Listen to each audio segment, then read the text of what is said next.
अमावस की रात थी। गांव के बाहर घने जंगल में एक पुराना उजड़ा हुआ एक बंगला था। कहते थे कि उस बंगले में हर रात कुछ अजीब होता था, कुछ ऐसा जो समझ में नहीं आता। लेकिन कोई भी उस बंगले के करीब जाने की हिम्मत नहीं करता था। रवि और उसके दो दोस्त विजय और सुमित गांव के सबसे निडर लड़के माने जाते थे। एक दिन उन्होंने तय किया कि वे इस रहस्य को जानने के लिए उस बंगले में रात बिताएंगे। रात के 10 बज रहे थे। तीनों ने अपने टॉर्च और मोबाइल फोन लिए और बंगले की ओर चल पड़े। जैसे ही वे बंगले के पास पहुंचे, हवा अचानक से ठंडी हो गई। चारों तरफ सन्नाटा था, जैसे सब कुछ थम सा गया हो।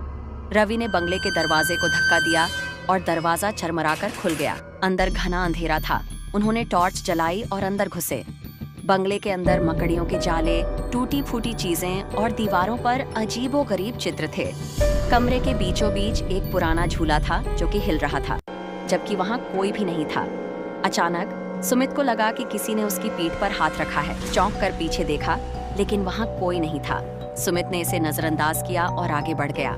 फिर अचानक कमरे में ठंडी हवा का झोंका आया और झूला तेजी से हिलने लगा। तीनों दोस्तों ने देखा कि झूले पर एक सफेद साया बैठा है।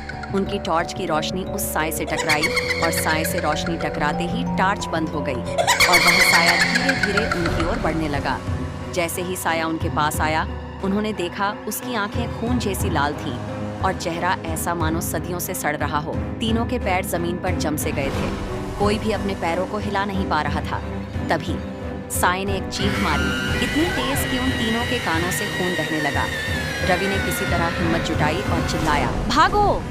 वे तीनों जितनी तेजी से भाग सकते थे, उतनी तेजी से बंगले से बाहर निकल गए। बाहर आकर उन्होंने देखा कि उनकी घड़ियां बंद हो चुकी थीं।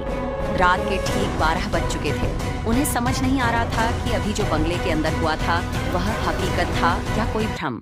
गांव लौटने पर वे फिर कभी उस बंगले की ओर नहीं गए, लेकिन उस रात के बाद वे तीनों अक्सर सपनों में उसी साए को देखते थे जो अब भी उन्हें बुला रहा था। गांव के बुजुर्ग कहते हैं कि उस बंगले में एक औरत की आत्मा रहती है, जिसने अपने बच्चों के मरने के बाद वहीं फांसी लगा ली थी।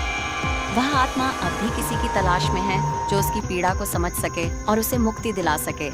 रवि, विजय और सुमित अब भी उस खौफनाक रात को याद करके डर जाते थे, क्योंकि उन्होंने अपनी जिंदगी का सबसे बड़ा डर उसी बंगले में देखा था। और फिर एक दिन सुमित अचानक गायब हो गया। रवि और विजय ने उसे हर जगह ढूंढा, लेकिन वह नहीं मिला। कुछ लोगों का कहना था कि उन्होंने उसे आखिरी बार उस बंगले के पास देखा था, लेकिन कोई भी यकीन नहीं कर पाया।